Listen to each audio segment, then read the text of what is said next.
But let's just talk briefly on some other principles that we could also use to teach companies about how to structure incentives. And this is a famous experiment that has to do with a mug.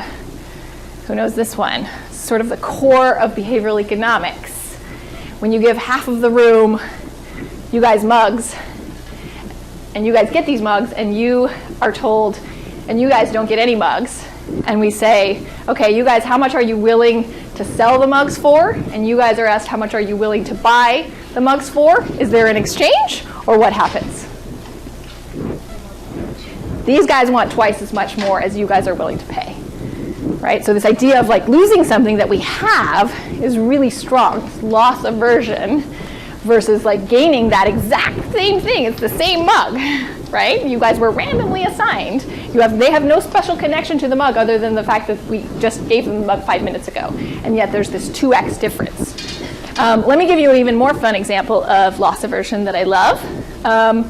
So I went to Duke, and we are crazy, and we do this thing called tenting out. Do you guys, who knows about this? Okay, so almost everyone, a lot of guys know about this.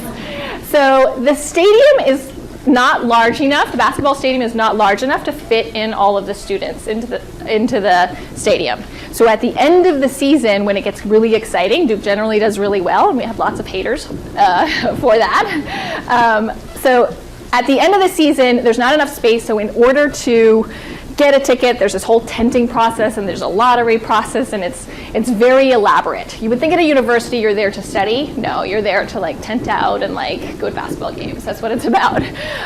So anyway, there's still a lottery process on top of that, and sort of by definition, a lottery is randomly assigned, right? So let's keep in mind. So everyone who tents out, by default, is obviously really motivated and wants to go to these games. Not everyone tents out.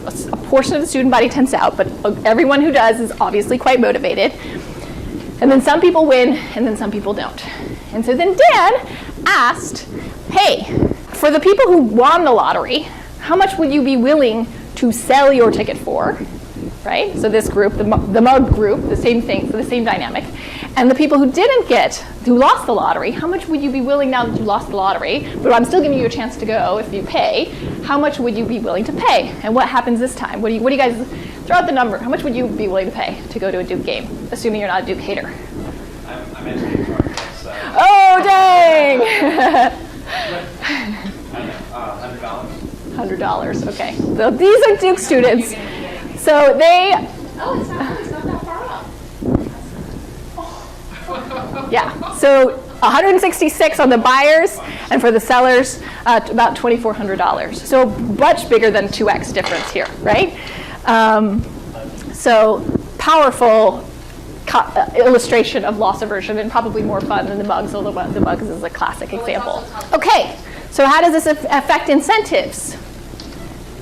If you think about incentives creatively, you can use loss aversion in it. And you don't even have to, I think a lot of times people get sensitive around, oh, that's so mean, like you're going to give something and then they're going to take it away if they're not going to have it. But people actually willingly sign up for these programs. Like you explain the concept to them, you're going to put your own money on the line, and then like if you do XYZ thing, if you go to the gym 3 times a week for a month or whatever, we'll give it back to you, versus if not, you'll lose it. They were willing to sign up for this themselves.